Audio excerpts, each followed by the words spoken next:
നമസ്കാരം. കോതമംഗലം കുട്ടമ്പുഴയിൽ അട്ടിക്കുളത്ത് വനത്തിൽ കാണാതായ 3 സ്ത്രീകളെയും കണ്ടെത്തി. കാണാതായ പശുവിനെ തെരഞ്ഞ് ഇന്നലെ ഉച്ച കഴിഞ്ഞ് വനത്തിലേക്ക് പുറപ്പെടുകയും പിന്നീട് കാണാതാവുകയും ചെയ്ത കുട്ടമ്പുഴ അട്ടിക്കളം സ്വദേശിനികളായ മായ, ഡാർലി, പാർക്കുട്ടി എന്നിവരെയാണ് തിരച്ചിൽ സംഘം സമീപ പ്രദേശമായ അറക്കമുത്തി ഭാഗത്തു നിന്നും കണ്ടെത്തിയത്. അട്ടിക്കുളത്ത് നിന്ന് ഏകദേശം 5 കിലോമീറ്റർ ദൂരെയാണ് ഈ സ്ഥലം. ഇന്നലെ ഉച്ചയ്ക്ക് 1 മണിയോടെയാണ് ഇവർ പശുവിനെ തിരഞ്ഞ് സമീപത്തെ വനമേഖലയിലേക്ക് കടന്നത്. അഗ്നിശമന സേനാംഗങ്ങളും പോലീസും വനംവകുപ്പ് ജീവനക്കാരും നാട്ടുകാരും ബന്ധുക്കളും അടങ്ങുന്ന സംഘം ഇന്നലെ വൈകിട്ട് മുതൽ തിരച്ചിൽ ആരംഭിച്ചിരുന്നു. പശു ഇന്നലെ 3 മണിയോടെ വീട്ടിൽ തിരിച്ചെത്തിയിരുന്നു. ഭർത്താവ് ഈ വിവരം മായയെ മൊബൈലിൽ വിളിച്ച് അറിയിക്കുകയും ചെയ്തു.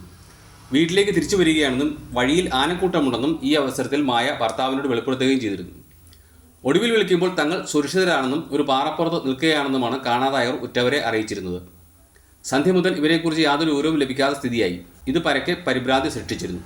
പോലീസും കോതമംഗലത്തെത്തിയ അഗ്നിശമന സേനാംഗങ്ങളും വനംവകുപ്പ് ജീവനക്കാരും നാട്ടുകാരും ഉൾപ്പെടുന്ന 45ഓളം പേരടങ്ങുന്ന സംഘം ഇന്ന് പുലർച്ചെ 3 വരെ സമീപ പ്രദേശങ്ങളിൽ തിരച്ചിൽ നടത്തിയെങ്കിലും യാതൊരു വിവരവും ലഭിച്ചിരുന്നില്ല. നേരം പുലർന്ന ശേഷം നടത്തിയ തിരച്ചിലാണ് ഇവരെ കണ്ടെത്തിയത്. ഇതോടെ മണിക്കൂറുകളോളം നീണ്ടുനിന്ന ആശങ്കകൾക്കും പരിഭ്രാന്തികൾക്കും പരിസമാപ്തിയായി. M4 മലയാളം, കോതമംഗലം.